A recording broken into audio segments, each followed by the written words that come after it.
Welcome to SP smart hybrid comparative schooling system.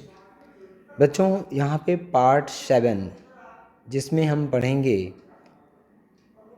Mechanical properties of solid, mechanical properties of fluid. इसका मैं PYQ and overview, ठीक है, यहाँ पे मैं वीडियो उसका बना रहा हूँ।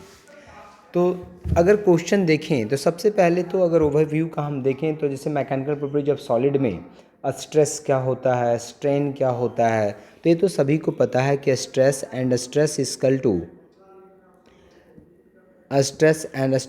To restoring force upon area होता है। एंड व्हाट इज स्ट्रेन, तो strain equal to change in length upon original length होता है। एंड यहाँ पे आता है फिर मॉडुलस ऑफ इलास्टिसिटी, जिसमें Young's modulus, shear modulus, work modulus, ये सारा होता है। So elasticity, Young's modulus of elasticity equal to होता है स्ट्रेस अपॉन स्ट्रेन होता है, ठीक है। तो ये सारा इन्फॉर्मेशन यहाँ पे इसमें इसी से रिलेटेड क्वेश्चन यहाँ पे आते हैं। अब जैसे सबसे पहले क्वेश्चन नंबर 1 हम यहाँ पे देखें तो क्वेश्चन नंबर 1 में बोला है when a block of mass m is suspended by a long wire of length l, the length of the wire becomes l plus l, the elastic potential energy stored in the extended wire is. जो elastic potential energy होता है बेटा, वो elastic potential energy equal to u equal to this is equal to 1/2 stress into strain into this is equal to volume होता है। Elastic potential energy equal to 1/2 into stress into strain into volume होता है। अब question क्या कहा है कि when a block of mass m is suspended by a long wire of length l, the length of the wire becomes l plus l, the elastic potential energy stored in the extended wire is. So what is stress, so stress is equal to force upon area, so this is equal to mg upon a। So what is strain, तो strain is equal to change in length upon original length, so this is equal to l plus l minus l divided by l, so this is equal to l upon l। Now energy stored u is equal to 1/2 into stress, तो stress is equal to this is mg upon a, strain is equal to l upon l into volume is equal to a into l। So ये cancel out हो जाएगा। So elastic potential energy is equal to 1/2, this is mgl, this is the answer. Now question number 2, अगर question number 2 को हम देखें तो question number 2 में कहा है a wire of length l, area of cross section a is hanging from a fix support, hanging from a fix support, the length of the wire changed to L1 when the mass m is suspended from its free end, the expression for the Young's modulus is। तो initial length कितना है, this is L, initial length equal to L, cross section area कितना है A is the cross section area, and new length after m is suspended on the wire equal to कितना है, this is equal to L1, ठीक है। New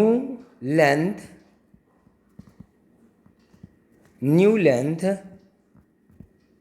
after mass m is suspended on the wire equal to this is equal to L1, so change in length delta L is equal to कितना हो जाएगा, so this is equal to L1 minus L। So what is Young's modulus, so Young's modulus is equal to stress upon a strain, so this is equal to force upon area into length, change in length upon original length, so change in length upon original length. तो जो length है ऊपर चला जाएगा, change in length कहाँ चला जाएगा, नीचे, क्योंकि स्ट्रेस अपॉन स्ट्रेन करोगे तो।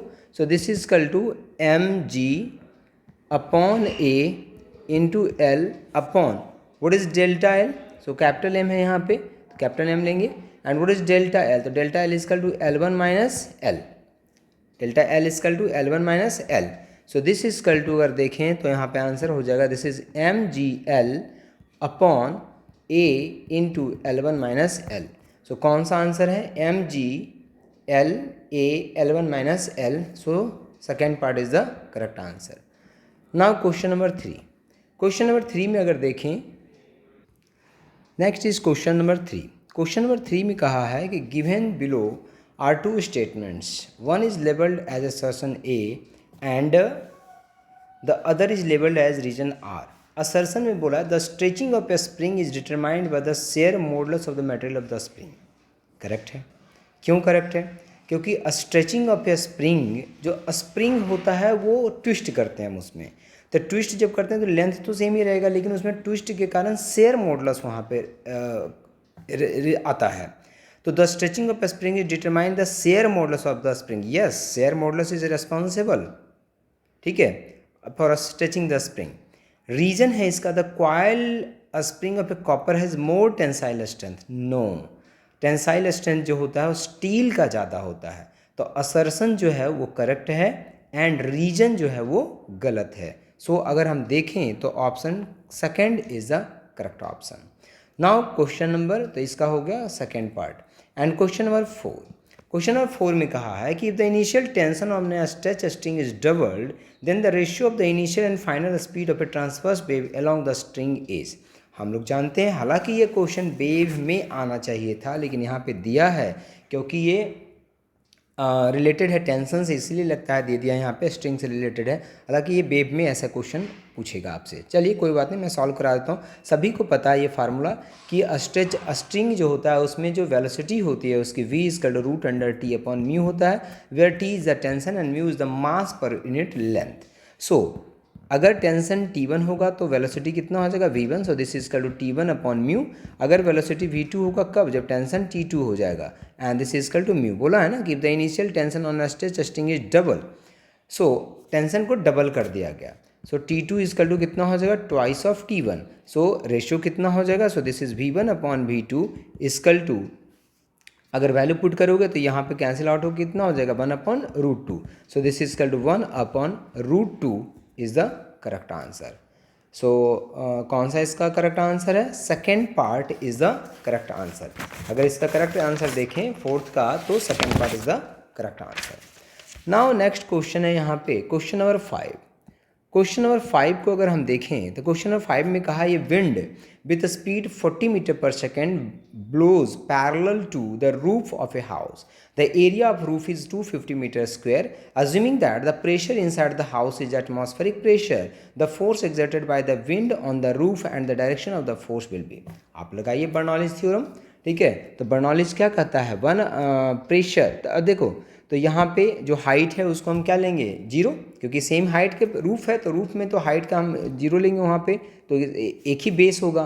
तो pressure P plus 1/2 ρv² and this is equal to constant होगा, ठीक है। दिस इज इक्वल टू कितना हो जाएगा? कांस्टेंट। तो अगर रूफ के बाहर मतलब कि ये रूफ है, तो इसके बाहर और इसके अंदर दोनों जगह पे अगर हम लगाएं ये थ्योरम, तो अगर ऊपर में प्रेशर मान लीजिए P है, तो pressure P plus 1/2 density equal to 1.2 velocity equal to 40 ऊपर में चल रहा है velocity, and this equal to, तो अंदर में कौन सा प्रेशर है? एटमॉस्फेरिक प्रेशर, प्लस वेलोसिटी कितनी है एयर की? तो 0। So this is equal to P minus P0।